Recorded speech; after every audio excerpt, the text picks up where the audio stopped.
Something why I want to tell you, they're very, very important. Why do I want to say this?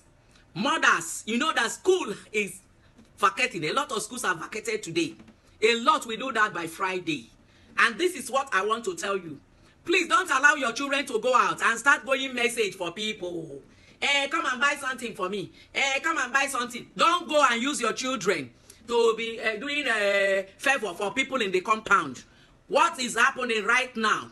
Remember, they are taking people's kidney, taking their intestines, selling the thing.